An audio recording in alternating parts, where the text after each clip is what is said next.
Comment vendre sa boîte? Que vous souhaitiez vendre votre entreprise ou tout simplement partir à la retraite, peut-être aussi tout simplement changer d'orientation, par exemple, pourquoi pas. La vente se prépare très en amont. Vendre son entreprise quand on est artisan demande en fait tout autant de réflexion et de préparation en fait, que pour créer son entreprise au départ. C'est valable quel que soit le statut juridique de votre entreprise, évidemment. Mais comment le faire conformément à la réglementation? Y a-t-il beaucoup de procédures à respecter et comment trouver un repreneur? En fait, et puis aussi également, comment est-ce que je dois établir mon prix de vente? Qui détermine le prix de vente de mon entreprise? C'est typiquement le genre de questions que vous devez vous poser si vous voulez vendre votre entreprise. Mais avant de rentrer dans le vif du sujet, jingle. Nous sommes en direct, justement, je vous le disais, avec Laurent Aubel, gérant de Couvreurs Occitan. Bonsoir.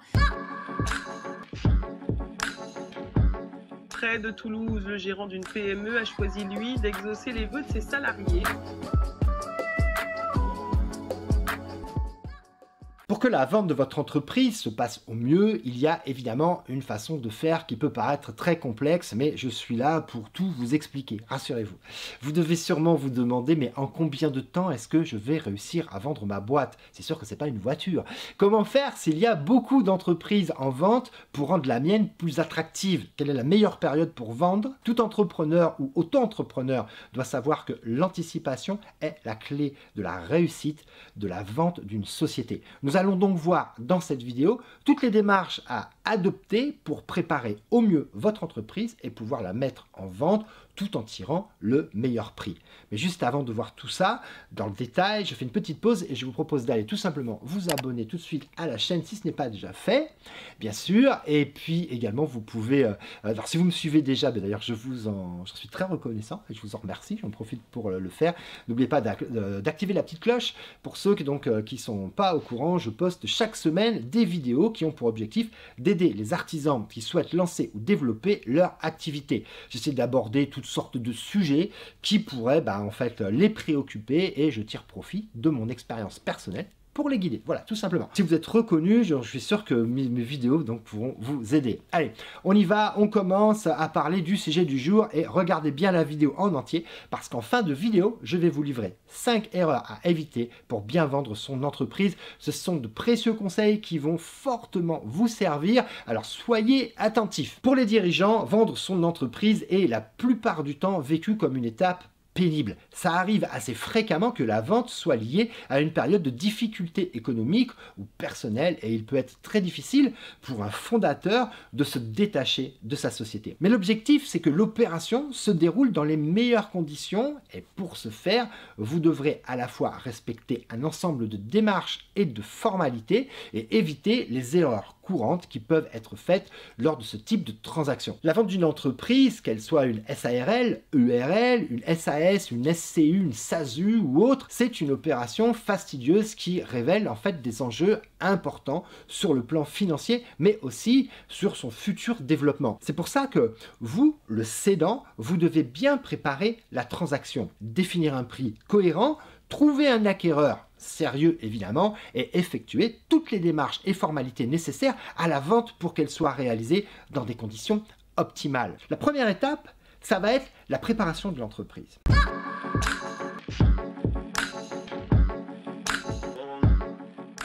Alors qu'est-ce que j'entends par là ?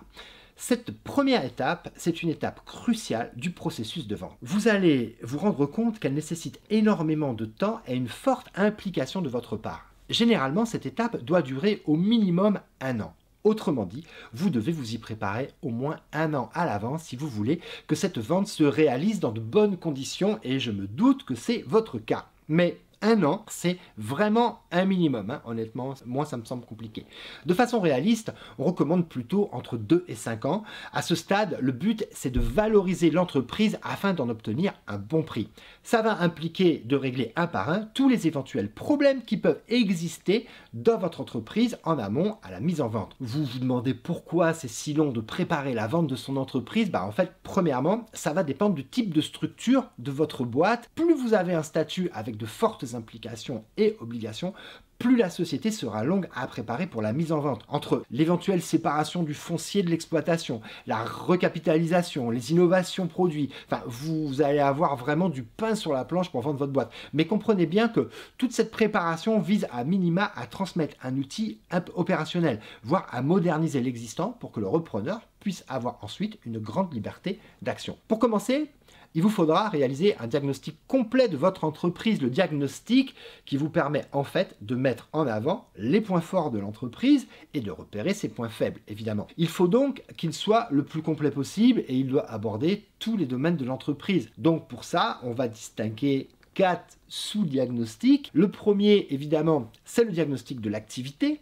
Celui-ci, il concerne les produits et services, l'état du marché avec des différenciations comme, je sais pas, des marchés de niche, ça arrive dans le bâtiment, ou de masse, des phases de croissance ou des phases de maturité, etc. La clientèle, les fournisseurs et la position de l'entreprise face à la concurrence. Donc, soit vous êtes le leader, soit vous êtes le challenger, soit vous êtes l'outsider, je ne sais pas comment vous trouvez avec votre boîte. Ensuite, vous devrez faire un diagnostic financier et comptable. Ici, il va s'agir d'examiner tous les éléments financiers de la société, y compris les actifs, les passifs, les dettes, les créances, mais aussi les encours clients et fournisseurs. Viendra après le diagnostic des moyens, c'est un examen très minutieux des moyens humains. On va trouver là un organigramme et une cartographie des compétences de tout le personnel si vous êtes dans le cas où vous ne travaillez pas seul. Mais ça va aussi concerner les moyens techniques comme l'état du local, si vous avez un local, également des équipements, si vous avez des engins, du matériel, etc. Enfin, le dernier diagnostic sera le diagnostic réglementaire et juridique. Pour dire en fait ça simplement, il représente l'état des contraintes réglementaires qui touchent votre secteur d'activité, donc l'artisanat et plus précisément votre spécialité. Ce diagnostic représente aussi l'état des contrats, des brevets si vous en avez, c'est pas évident dans l'artisanat, des labels, ça par contre on en a, et des marques dont l'entreprise est propriétaire si c'est votre cas. En dehors de ces diagnostics à établir, je vous conseille fortement d'élaborer un dossier de présentation qui sera un outil de vente important, puis de mettre à jour évidemment tous les documents, de rafraîchir les locaux s'il y en a besoin, de résoudre tout éventuel conflit avec un tiers et de préparer votre argumentation concernant les points faibles de l'entreprise avant de trouver un repreneur. Maintenant, en fonction de votre type d'entreprise, vous n'allez pas vendre la même chose. Je m'explique. Une entreprise peut se vendre de bien différentes façons. De la simple cession du matériel à la cession des murs, plus l'activité, en passant par la cession des parts de la société. En fait, selon le statut de votre entreprise, les modalités de cession vont varier énormément. Déjà, selon qu'il s'agit d'une entreprise individuelle ou d'une société. Concrètement, il y a 3 façons principales qui existent pour une cession. Soit le repreneur rachète l'actif à une personne physique, soit il rachète un fonds de commerce à une personne physique, soit il rachète des parts ou des actions dans une société propriétaire de son actif. Donc, en fonction de votre situation, c'est bien entendu vous qui allez devoir déterminer sous quelle forme vous allez vendre votre entreprise. Une fois que la préparation de votre entreprise est bien rodée, vous allez maintenant pouvoir vous pencher sur la prochaine étape qui est cruciale, celle de trouver un repreneur.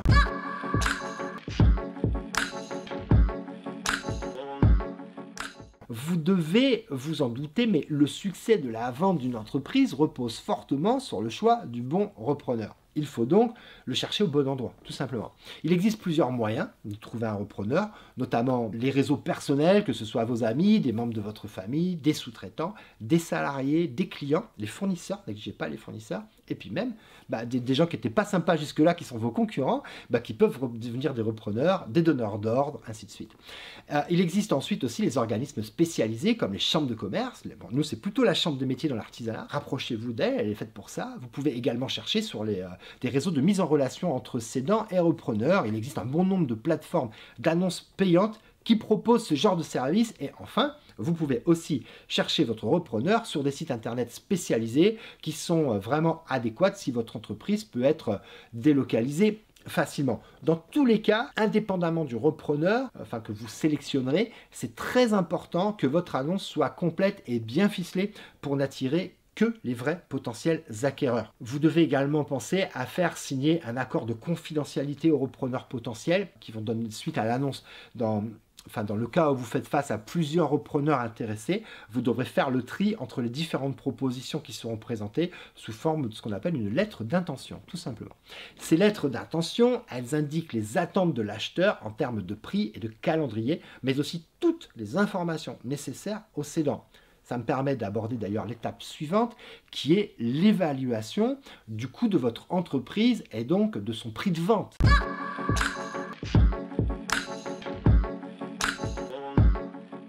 Ça, c'est important, combien on peut vendre sa boîte. Maintenant que vous avez bien préparé la session et que vous avez défini l'objet de la vente et choisi la méthode de diffusion de l'annonce pour trouver un repreneur, il est évidemment essentiel d'évaluer le coût de votre entreprise. Pour l'évaluer et le définir, il existe 4 méthodes principales, il y en a même jusque 7, enfin peu importe, mais on va voir ensemble donc les principales méthodes. La première, c'est la méthode patrimoniale. Alors, de quoi s'agit-il? L'objectif est d'évaluer l'entreprise sur ce qu'elle possède en faisant un état des lieux de ses actifs corporels, financiers, incorporels, excusez-moi, c'est un peu technique, auxquels on va retirer les passifs. La valeur de votre entreprise est de cette manière évaluée par sa situation nette ou par capitaux propres, incluant le bénéfice non affecté, le capital et les réserves. Bref. La deuxième méthode, c'est la méthode comparative. Ici, votre entreprise est évaluée selon la valeur de vos concurrents. Donc, pour ce faire, il va falloir mettre des barèmes ou un coefficient multiplicateur du chiffre d'affaires de l'entreprise. Je vais prendre un exemple au hasard. Une boulangerie se vend entre 60 et 110% de son chiffre d'affaires hors taxe. C'est un exemple. En réalité, les prix peuvent varier en fonction de l'emplacement, des prix de vente de l'entreprise pratiqués selon la région, bien sûr, et d'autres facteurs. Ça, c'est pour la deuxième méthode. Maintenant, la troisième, c'est la méthode empirique. Avec cette méthode, votre entreprise, elle est évaluée sur ses perspectives d'avenir, c'est-à-dire que sa valeur est considérée comme égale au flux de liquidité que l'entreprise pourrait dégager au cours des 5 à 10 prochaines années. On parle souvent de valorisation. Et enfin, la quatrième et dernière méthode, c'est la méthode économique. Si votre entreprise est tout simplement évaluée sur sa rentabilité, cette méthode, elle consiste à définir les bénéfices que produit en fait votre entreprise en se basant entre autres sur le résultat net, le résultat d'exploitation ou encore la marge brute d'autofinancement. On a donc vu plusieurs étapes du processus de vente, la préparation de l'entreprise, la recherche du repreneur, l'évaluation du prix de vente. À présent, on va s'intéresser de plus près à des questions comme quelles sont les raisons valables pour vendre mon entreprise et surtout, quel est le montant adéquat pour le faire.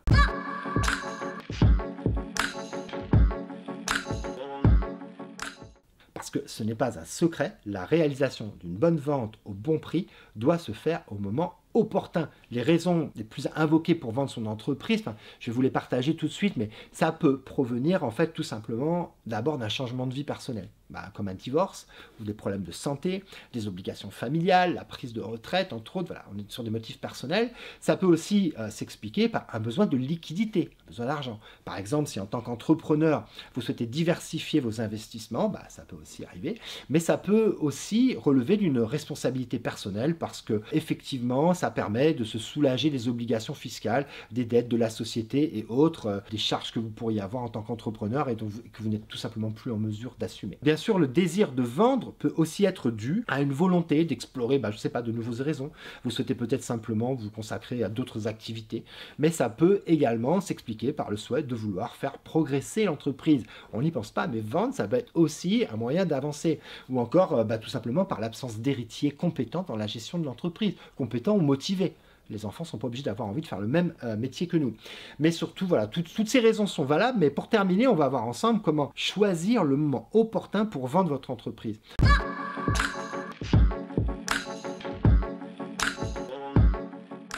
On le rappelle, le choix du moment de la vente joue un rôle déterminant dans sa réussite. Je vous recommande fortement de choisir de vendre dans l'une de ces périodes, soit en phase de croissance, en phase de transmission ou avant la période de déclin. En dehors de ces périodes, l'entreprise risque de se vendre à très bas prix.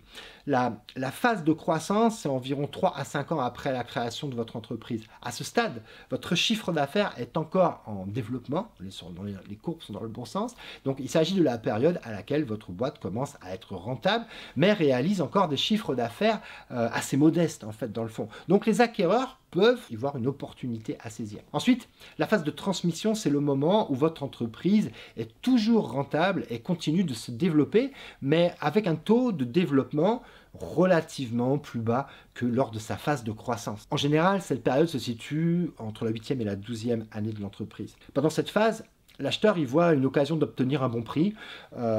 Et enfin, ce que je vous dis avant la période de déclin, parce que c'est aussi un risque, c'est une période qui peut arriver après une dizaine d'années. Enfin, on n'est pas obligé d'avoir une période de déclin, hein, c'est pas obligatoire. Mais en tout cas, c'est toujours mieux de vendre avant, c'est plus compliqué de vendre sur une période de déclin. Dans tous les cas, vous vendrez difficilement votre entreprise tout seul, et puis vous allez vous retrouver face à des acheteurs qui également seront accompagnés. Donc, si vous décidez de vendre votre entreprise, parlez-en à votre expert comptable. Vous pouvez aussi décider de vendre votre entreprise à des gens qui sont à l'intérieur de l'entreprise. Vous pouvez également décider de vendre tout simplement votre entreprise à vos salariés. Ça, c'est quelque chose qui se fait. Ce sont souvent les personnes les mieux placées pour reprendre la boîte. Et si vous décidez de vendre votre entreprise à vos salariés, mais prenez-vous-y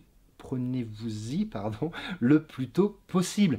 Parce qu'en fait, ça peut être assez cher. Un salarié n'a peut-être pas forcément les moyens de se payer l'entreprise. Donc, c'est un achat qui peut se faire sur plusieurs années en aidant le salarié à devenir propriétaire au fur et à mesure du développement de l'entreprise, au fur et à mesure de son parcours, pour que vous, en phase de prise de retraite, il n'y ait plus qu'à terminer l'achat et à laisser à la fin donc la retraite, la retraite, et laisser l'entreprise à vos salariés. Ça, c'est aussi une possibilité. Comme promis au début de cette vidéo, je vais vous livrer 5 erreurs à éviter pour bien vendre votre boîte.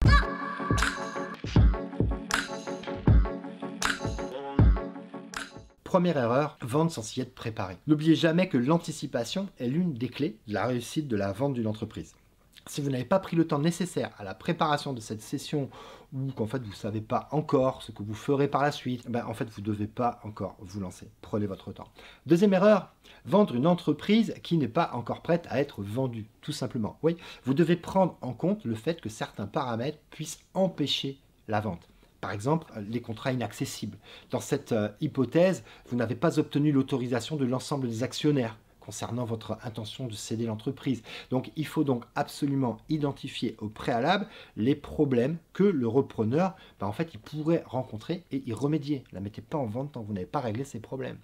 Troisième erreur, choisir le premier repreneur qui se manifeste. La négociation tient une place super importante, je veux dire, dans la vente d'une entreprise. Je vous conseille de négocier avec au moins 2 repreneurs. Ça vous permettra d'obtenir un meilleur prix de vente. Quatrième erreur, vendre son entreprise tout seul. Il est essentiel de vous faire accompagner par un professionnel pour vendre votre boîte. Honnêtement, vous n'avez pas le choix. C'est une opération longue et complexe, donc vous avez tout intérêt, je le disais tout à l'heure, à solliciter un professionnel de la transmission pour promouvoir l'entreprise au mieux auprès des potentiels repreneurs. Ça, c'est important. Cinquième erreur, se concentrer uniquement sur la cession de l'entreprise. Il ne faut pas que vous perdiez de vue le fait que les opérations quotidiennes de votre entreprise doivent nécessairement continuer. Vous devez même d'autant plus vous focaliser sur les résultats de votre entreprise, puisque c'est un facteur clé de détermination du prix de vente. Donc, il ne faut pas vous relâcher, il ne faut pas relâcher les efforts dans l'entreprise sous prétexte qu'elle va bientôt être cédée. Voilà, donc ça c'est important. C'est comme les salariés qui vont quitter le job, ils arrêtent de bosser, mais si vous vendez la boîte, c'est pas parce que vous allez quitter la boîte qu'il faut arrêter de bosser. Bien au contraire, mettez les bouchées doubles pour laisser une entreprise le plus saine et la plus belle possible aux repreneurs. Dans certains cas également, il vous faudra accompagner le repreneur pendant une phase de 6 mois à 1 an. Ça, vous le savez, c'est très connu, de manière à ce qu'il puisse tout ça faire le lien avec les clients, les fournisseurs et ainsi de suite. Donc, il y a également toute cette phase de transmission. Donc, vous l'avez compris, la cession d'une entreprise, c'est quelque chose qui se prépare en amont, et c'est la vente d'une entreprise, c'est quelque chose évidemment qui peut se faire sur plusieurs mois, voire plusieurs années. Voilà, j'espère que cette vidéo vous a été utile. Elle est très technique, mais revendre une entreprise, c'est pas si simple que ça. Et ça, il faut se poser les bonnes questions. Dans tous les cas, j'espère qu'elle vous a été utile. Si c'est le cas, n'hésitez pas à la partager avec des amis qui ont pour projet de vendre leur entreprise. Et nous, on se retrouve la semaine prochaine pour de nouveaux conseils. Bye bye!